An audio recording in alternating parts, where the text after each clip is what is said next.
चिखली कुदळवाडी अक्षरशः गेल्या 3 महिन्यापासून 7.5 असल्यासारखी परिस्थिती आहे। म्हणजे चिखली जवळची जी कुदळवाडी आहे, कुदळवाडीच्या शेजारी जाधववाडी आहे। जाधववाडीचं जवळपास 250 एकर क्षेत्र हे आरक्षणात आलेलं आहे। मी 7.5 यासाठी म्हटलेलं आहे, सुरुवातीला बांगलादेशी घुसखोरांच्या नावाखाली कुदळवाडीवरती फार मोठी अतिक्रमण कारवाई 3 महिन्यापूर्वी झाली। 4,500 लोक त्याच्यात बाधित झाली। 4,500 अतिक्रमण पाडली। 800 लघुउद्योजक त्याच्यात भरडले गेले। 1 लाख रोजगार त्यातला गेला। कोट्यावधी रुपयांची उलाढाल ठप्प झाली। कुदळवाडीचं अर्थकारण सगळं संपलं। कुदळवाडीच्या शेजारी जाधववाडी म्हणजे ते पंचक्रोशीच आहे संपूर्ण, त्या जाधववाडीवर सुद्धा अतिक्रमण कारवाई फार मोठ्या प्रमाणावरती झाली होती। लोक अक्षरशः त्रस्त होते। ज्या लोकांचं पोट पाणी तिथं चालत होतं ते त्रस्त होते, कारण संपूर्ण अतिक्रमण कारवाईमुळे उद्ध्वस्त झाले होते। आता कुदळवाडी जाधववाडीवरती दुसरं आणखीन एक संकट कोसळलेलं आहे। 250 एकर क्षेत्र नवीन विकास आराखड्यामध्ये राखीव झाले। अख्खी जाधववाडी डीपी आरक्षणामध्ये गेलेली। त्याच्यामुळे जाधववाडीकर इतके संतापलेत, त्यांनी तातडीची एक बैठक घेतली सावतामाळी मंदिरामध्ये आणि तिथे सांगितलं 1 इंचही जमीन देणार नाही, वाटेल ते झालं तरी चालेल, आमचा आर झोन आहे तो आर झोनच राहू द्या। ते आरक्षण आता पिंक केलेलं आहे। पिंक म्हणजे त्याच्यावर शासकीय कार्यालय आणि व्यापार संकुल अशा प्रकारचं 175 एकरचं आरक्षण। नेमकं प्रयोजन काही समजलेलं नाही। गावकरी फार त्रस्त आहेत। आता हा नवीन विषय आला। नमस्कार, मी अविनाश चिलेकर, पीसीबी टुडे मध्ये आपलं स्वागत आहे। शहर विकास आराखडा हा साधारण 4 दिवसापूर्वी महापालिकेच्या वेबसाईटवरती प्रकाशित करण्यात आला। त्याच्यानंतर लोकांनी आपापलं क्षेत्र, आपले सर्वे नंबर, आपला गट नंबर कुठे आहे, आरक्षणात आहे की नाही याची खातरजमा करण्यासाठी त्यांनी नकाशे पाहायला सुरुवात केली। याच्यामध्ये कुदळवाडीचा सुरुवातीला अगदी 3 महिन्यापूर्वीची, आपण थोडं मागे जाऊ, 3 महिन्यापूर्वी अतिक्रमण कारवाई झाली होती। त्यावेळेस सांगितलं होतं की बांगलादेशी घुसखोर आहेत, तिथे दहशतवाद्यांना पैसा पुरवला जातो म्हणून ती कारवाई केली। प्रत्यक्षामध्ये तसं काहीच नव्हतं, कारण 3 महिन्यानंतर तिथे टिपी स्कीम आली। 380 हेक्टर म्हणजे 950 एकरामध्ये टिपी स्कीम आली। टिपी स्कीमचा इरादा महापालिकेने, प्रशासनाने जाहीर केला। महापालिका सभेत त्या संदर्भातला निर्णय झाला होता।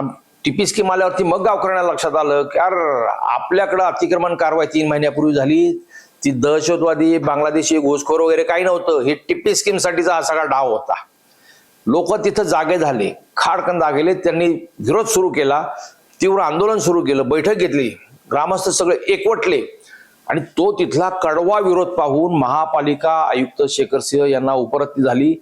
आमदार महेश लांडगे त्यांनी पण त्यासाठी प्रयत्न केले आणि शेवटी टिपी स्कीम तिथली रद्द करण्याची घोषणा केली। प्रत्यक्षात पुढे अजून माहित नाही काय होतंय ते संकट कुठं दूर होतंय तर नाही, तोच विकास आराखडा जो आहे शहराचा नवीन विकास आराखडा तो जाहीर झाला आणि त्या संदर्भामध्ये कुठे काय आरक्षण आहे ते पाहता पाहता लोकांना लक्षात आलं की कुदळवाडी शेजारचा जाधववाडी म्हणजे त्या कुदळवाडीचाच भाग, चिखलीचे हे सगळे वाड्या आहेत, जाधववाडीचा भाग 175 एकर क्षेत्र हे संपूर्ण बाधित झालेले एका महाआरक्षणामध्ये। कसलं आरक्षण आहे?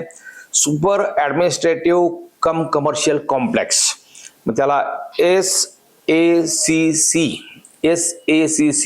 म्हणजे अर्थात त्याचा अर्थ असा मराठीमध्ये भव्य प्रशासकीय व व्यापार संकुलाचे आरक्षण। आरक्षण हे कुठे आहे, काय आहे, याचा जो सर्वे नंबर किती आहे मी त्याच्या संदर्भात तपशीलवार बोलणार आहे। पण जाधववाडीकर त्या संदर्भामध्ये फार नाराज आहेत, नाराज म्हणजे संतापलेले आहेत। म्हणजे त्यांनी आता हे जाहीर केलेलं आहे की या पुढच्या काळामध्ये आम्ही आमच्या पद्धतीने लढा लढणार, कसा लढणार, काय लढणार ते सांगतील। हे आरक्षण नेमकं कुठे आहे? डीपी मध्ये संपूर्ण जाधववाडी त्याच्यामध्ये रोकडे वस्ती आहे, अगदी रिव्हर रेसिडेन्सी म्हणजे परवा जी इंद्रायणी पात्रात भराव टाकून बंगले बांधले, 36 बंगले महापालिकेने भुईसपाट केले याच पंचक्रोशीमध्ये। त्या तिथून सुरुवात होते तर संपूर्ण जाधववाडी अगदी टेल्को रस्त्यापर्यंत असा 175 एकराचा तो भरीग त्याच्यामध्ये येतोय। म्हणजे कुदळवाडी जाधववाडी ह्या संपूर्ण परिसरात 7.5 का म्हटलं मी? सुरुवातीला अतिक्रमण कारवाई, त्याच्यामध्ये सगळी ती कुदळवाडीतली 4,500 घर भुईसपाट झाली, नंतर टिपीचं संकट आलं, टीपीच्या संकटात त्यांना लक्षात आलं की आपल्या जमिनी जाणारा वाट्याला काहीच येणार नाही, लोक तिथं लढले, ते टीपी रद्द करायला लागले. तिसरं, इंद्रायणी पात्रामध्ये 36 बंगले भराव टाकून जे बांधले होते ते महापालिकेने पाडले. त्याच्यातून परत ती कुदळवाडी, जाधववाडी तो संपूर्ण परिसर पुन्हा प्रकाशात आला. आता हे तिसरं, चौथं डीपी प्लॅन मध्ये महाआरक्षण पडलं ते. म्हणून म्हटलं की कुदळवाडी, जाधववाडी, चिखलीला 7.5 लागली की काय, आणि कुदळवाडी टार्गेट का, हा एक मोठा विषय आहे की राजकारणामध्ये किंवा त्या परिसरातल्या संपूर्ण क्षेत्रावरती कोणाचा नेमका डोळा आहे आणि का, कशासाठी हा नेमका खटाटोप चाललेला आहे, आता तो चर्चेचा विषय झालेला. हे आरक्षण नेमकं आहे कसं तुम्हाला सांगितलं मी. त्याच्यामध्ये जाधववाडी संपूर्ण आहे, रोकडे वस्ती आहे, रिव्हर रेसिडेन्सी आहे. हा सगळा 175 एकर क्षेत्रावर म्हणजे 7,10,900 चौरस मीटर. अगदी चौरस मीटरच्या भाषेत बोलायचं म्हटलं तर 7,10,900 चौरस मीटर पर्यंतचा जो संपूर्ण असा परिघ आहे तो त्याच्यात आरक्षित आहे. आरक्षण सुपर ऍडमिनिस्ट्रेटिव्ह कम कमर्शियल कॉम्प्लेक्स, SACC अर्थात भव्य प्रशासकीय व्यापार संकुल. हे आरक्षण क्रमांक आहे 5/255 ABCDE. तसंच 5/256 ABCDEF आणि 5/233 असं हे संपूर्ण जाधववाडीतले आरक्षण क्रमांक आहेत. आता या आरक्षणामध्ये येणारे जे सर्वे क्रमांक आहेत ते मी तुम्हाला सांगतो. हे बारकाईने ऐकला आणि त्याच्यामध्ये मग स्वतःचा सर्वे नंबर आहे का त्याच्यानुसार तुम्ही तुमची पुढची ऍक्शन घेऊ शकता. हरकती सूचनांसाठी, विकास आराखड्याच्या हरकती सूचनांसाठी 60 दिवस आहेत, 60 दिवस. त्याच्यामुळे तुम्ही त्याच्यावरती विचार करू शकता. 16 तारखेपासून तर 60 दिवस ते मोजा आणि त्याच्याप्रमाणे लेखी हरकती सूचना तुम्ही त्याच्यामध्ये लेखी हरकत घेऊ शकता. सर्वे क्रमांक कोणकोणते आहेत ते ऐका. 15P, 15 दुसरा सर्वे नंबर 19, 20, 21, 22, 23, 24, 25, 26, 27, 28, 29, 30, 31, 34, 35, 39, 40, 41, 42, 43, 44, 45, 45 नंतर डायरेक्ट 51, 52, 53, 54, 55, 56, 57, 58, 59, 60, 61, 62, 63, 64, 65, 66 नंतर थेट 75, नंतर 76 कंसामध्ये 1, 76 कंसामध्ये 2, नंतर 76 कंसामध्ये 2 नंतर थेट 115, 116, 117, 118, 119, 157, 119 नंतर थेट सर्वे नंबर 157, 158, 159, 160, 161, 161 नंतर थेट 167, 168, 169, 170, 171, 172, 173, 174, 75 नाहीये मध्ये, 176, 177, 178, 179, 180, 181, 182, 183, 184, 185, 186, 187, 188, 189, 190, 191, 192, 193 नंतर पुढे 194, 195, 196, 197, 198, 199, 200, 201, 202, 203, 204, 205, 206, 207 असे सलग आहेत. 208, 209, 210, 211, 212, 213, 214, 215, 216, 217, 218, 221, 222, 223, 224, 225, 226, 227, 228, 230, 231, 232, 233, 234, 235, 236, 237, 238, 239, 240, 241 सलग आहे.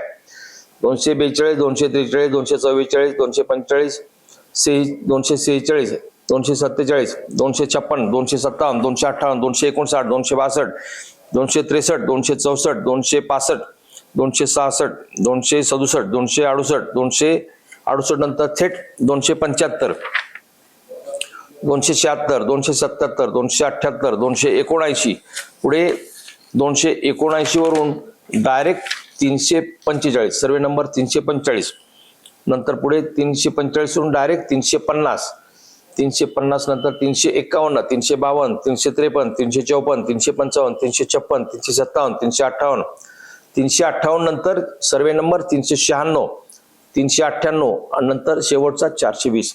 असे हे सगळे सर्वे नंबर त्याच्यामध्ये बाधित होत आहेत. त्याच्यामुळे ज्यांचे ज्यांच्या जागा आहेत त्या जागा मध्ये हे आरक्षण पडलेलं आहे हे तर नक्की. आता त्याच्या संदर्भात तुम्ही हरकती सूचना महापालिकेकडे घेऊ शकता, त्याच्यानंतरचा निर्णय पुढे. पण या विषयावरती जाधव वाडीकर ताबडतोब एकत्र झाले, तातडीने एक बैठक बोलली. माजी महापौर राहुल जाधव त्यांनी त्यासाठी खास पुढाकार घेतला आणि सगळे ग्रामस्थ संत सावतामाळी मंदिरात एकत्र आले. कालच त्या संदर्भात एक बैठक झाली. सगळ्यांनी अगदी संतापून भाषणं केली त्या संदर्भामध्ये की आमचं गाव हे निवासी क्षेत्र आहे, संपूर्ण आर झोन आहे, तिथे तुम्ही हे पिंक कलरचं आरक्षण म्हणजे ते मी सांगितलं ते आरक्षण 175 एकराचं आरक्षण टाकलंय.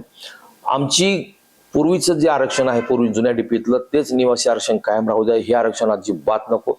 1 इंचही जागा आम्ही देणार नाही.